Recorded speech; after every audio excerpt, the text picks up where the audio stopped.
À la fin du mois de mai 2019 ont lieu les élections européennes. Et comme souvent à l'approche de cette échéance, un vieil argument eurosceptique refait une apparition. Chaque année, on a 10 milliards d'euros qui partent, la différence entre ce qu'on donne et ce qu'on reçoit. Mais c'est inimaginable, c'est scandaleux. Cette Union européenne carcérale, elle nous fait perdre 10 milliards d'euros par an. En 2016, la France donnait 20,5 milliards à l'Union européenne qui en a restitué 11. C'est-à-dire qu'on perdait 9 milliards d'euros par an. Cet argument avait notamment été répété par plusieurs chefs de parti pendant la campagne présidentielle de 2017. Nous donnons chaque année 23 milliards d'euros à l'Union européenne, qui nous en restitue 14. Nous donnons plus à l'Union européenne chaque année qu'elle ne nous rend, et c'est 9 milliards que nous perdons. 9 milliards d'euros, c'est peu ou prou la somme d'argent que la France jetterait par la fenêtre européenne chaque année. Alors, selon certains eurosceptiques, il faudrait récupérer cet argent, quitte à sortir de l'Union européenne.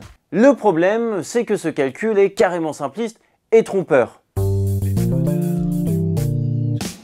Commençons par dire que oui, c'est vrai, ces dernières années, la France était, comme d'autres pays européens, ce qu'on appelle un contributeur net. C'est-à-dire qu'elle a donné plus d'argent à l'Union européenne qu'elle n'en a reçu, la différence étant par exemple en 2016 de 8,2 milliards d'euros.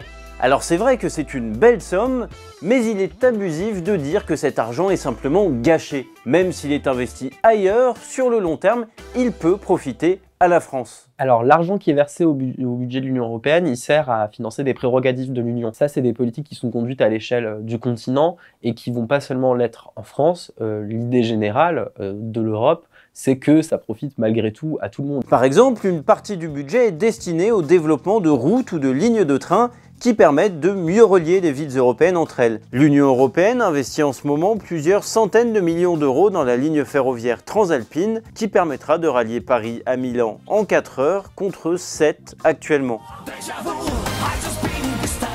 Et ça, ce sont des investissements qui peuvent doper les échanges commerciaux ou le tourisme en France. Des sommes importantes partent aussi dans de grands projets européens, comme les programmes de surveillance de la Terre Copernicus ou de navigation par satellite Galileo. Non seulement la France tire profit des données qu'ils produisent, mais en plus ces projets spatiaux génèrent de l'activité économique pour les fusées d'Ariane qui emploient des milliers de Français.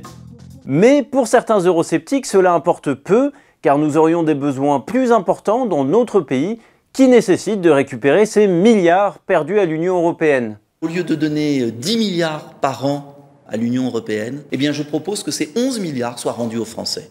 Alors on pourrait effectivement imaginer qu'en quittant l'Europe, on économiserait chaque année ces quelques milliards d'euros.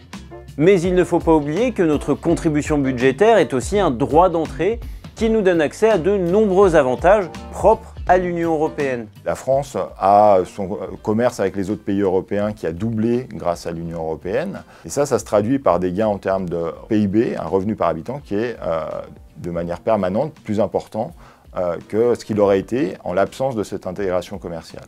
Et une des composantes obligatoires dans ce type d'intégration approfondie, c'est le fait de mettre en commun un certain nombre de politiques. Typiquement, on a une union douanière au sein de l'Union européenne, et donc ça veut dire une mise en commun de la politique commerciale vis-à-vis du reste du monde.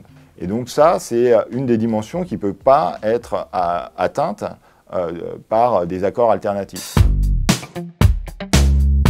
Et puis il n'y a pas que l'économie à prendre en compte. Côté avantage, on peut citer le poids diplomatique face au reste du monde, et notamment les géants chinois, russes ou américains, ou bien la coopération sécuritaire entre les justices européennes. Par exemple, en 2016, grâce au mandat d'arrêt européen, le terroriste français Salah Abdeslam a été remis à la France par la Belgique en seulement 2 mois, quand il fallait auparavant des années de procédure d'extradition. Côté inconvénient, la participation à cette union nécessite de renoncer à une partie de notre souveraineté et ajoute de la complexité à l'organisation administrative française. Alors certes, il est très difficile de chiffrer et hiérarchiser tous ces avantages et ces inconvénients. Reste qu'il est probablement plus honnête d'essayer de les prendre en compte quand on souhaite critiquer ou vanter l'Union européenne.